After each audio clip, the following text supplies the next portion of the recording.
چلیے میڈم، اب یہ ڈرامہ ختم ہو گیا ہو تو ذرا گھر پہ بھی توجہ دے دے، بھابھی نے طنزیہ انداز میں کہا، کیونکہ پھپھو ملیحہ اور خالہ کے ساتھ ان کی طرف چلی گئی تھی اور ماہا اکیلی کھڑی تھی۔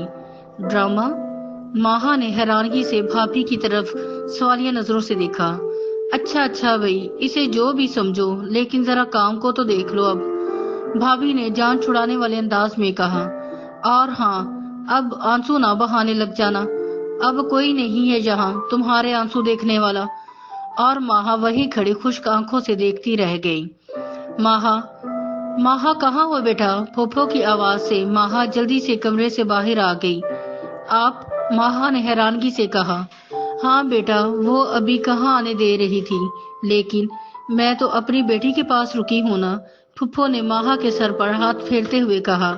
ماہا کی پھوپھو ماڈرن تھی، وہ کافی امیر گھرانے سے تھی، اور ویسے بھی وہ 2 بھائیوں کی اکلوتی بہن تھی، اس لیے سب ان کی بات مانتے تھے۔ تم کچن میں کیا کر رہی ہو؟ پھوپھو نے کچن کی طرف دیکھ کر ماہا کی طرف دیکھا۔ تمہاری طبیعت تو پہلے ہی خراب ہے، تم ذرا آرام کر لیتی۔ نہیں پھوپھو، میں تو ابھی گئی ہوں کچن میں، بھوک لگ رہی تھی نا، باقی کھانا وغیرہ تو بھابھی ہی بناتی ہیں، ماہا نے گھر کے حالات کو سنبھالتے ہوئے کہا۔ اچھا تو پھر کھا لیا کھانا؟ پھوپھو نے پیار بھرے لہجے میں کہا۔ پھوپھو جان آپ کا ہی انتظار کر رہی تھی، ماہا نے کہا اور سکھ کی سانس لی۔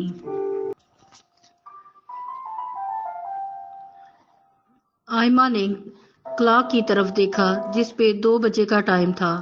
ماہا، اور کتنی دیر ہے کھانے میں؟ تم تو بہت ہی کام چور ہو گئی ہو، ابھی تک کھانا ہی نہیں بنا۔ بھابھی چیخ کر ماہا کو ڈانٹ رہی تھی۔ ماہا کچن میں کھانا بنانے میں مصروف تھی، اور بھابھی اور اس کی بہن کمرے سے باہر آئی تو ساتھ ہی چیخنا شروع کر دیا۔ بھائی تم خود بھی تو بنا سکتی ہو، وہ بیچاری کتنے کام کرے گی؟ ٹی وی لاؤنج میں بیٹھی پھوپھو جان نے ماہا کی سائیڈ لیتے ہوئے کہا۔ اچھا، اب میں بچے سنبھالوں یا کھانا بناؤں؟ بھابھی نے غصے سے پھوپھو کو جواب دیا۔ بچے تو تم اپنے ہی سنبھالتی ہو، اس بیچاری پر کون سا احسان کرتی ہو؟ پھوپھو نے بھی غصے سے جواب دیا۔ جب سے میں آئی ہوں میں تو اسی کو سارے کام کرتا دیکھ رہی ہوں، اور اوپر سے تمہاری بہن اور بہنوئی بھی آئے ہوئے ہیں، ان کا سارا کام بھی تو وہ بیچاری ماہا ہی کر رہی ہے۔ اچھا، اگر وہ لوگ آئے ہوئے ہیں تو آپ بھی تو ادھر ہی ڈیرے جمائے بیٹھے ہوئے ہو نا؟ بھابھی نے ترکی بترکی جواب دیا۔ بھائی میرے تو یہ بھائی کا گھر ہے، میں جب چاہے آؤں اور جب تک مرضی رہوں۔ پہلے تو تمہاری آواز اتنی اونچی نہیں ہوتی تھی، مگر اب تمہاری زبان کینچی کی طرح چلنے لگی ہے۔ پھوپھو اچھے خاصے غصے میں آ گئی۔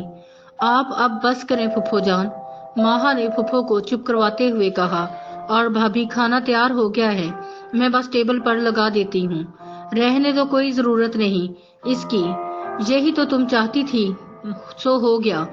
تم تو بہت اچھی ہو، بس میں ہی بری ہوں، تم پر تو بہت ظلم کرتی ہوں۔ بھابھی پھوپھو کو چھوڑ کر ماہا کو شروع ہو گئی۔ ماہا خاموش سی کھڑی بھابھی کی باتیں سنتی رہی۔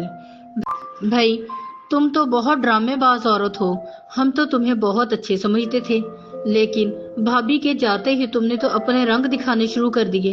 پھوپھو نے بھابھی کی کلاس لینا شروع کر دی اور ان کو چپ کرانا مشکل ہو گیا۔ اچھا بس کریں آپ پلیز پھوپھو جان، ماہا کے کہتے ہی پھوپھو نے ماہا کو جواب دیتے ہوئے کہا۔ آپ بھی بس کرو، اب بھابھی کی سائیڈ لینا کوئی ضرورت نہیں، بہت ہو گیا ہے یہ سب، جلدی سے تیار ہو جاؤ اب، پھوپھو نے ماہا کی بات کاٹتے ہوئے کہا۔ نہیں پھوپھو، میں ٹھیک ہوں، پھر کبھی چکر لگاؤں گی، ماہا نے پھوپھو کو ٹالتے ہوئے کہا۔ نہیں، اب میں کچھ نہیں سنوں گی، بس تم جلدی کرو، پھوپھو نے آرڈر دینے والے انداز میں کہا تو ماہا خاموش ہو گئی۔ اب تم میرے ساتھ ہی چلو گی، اب میں تمہیں 1 منٹ نہیں یہاں رہنے دوں گی۔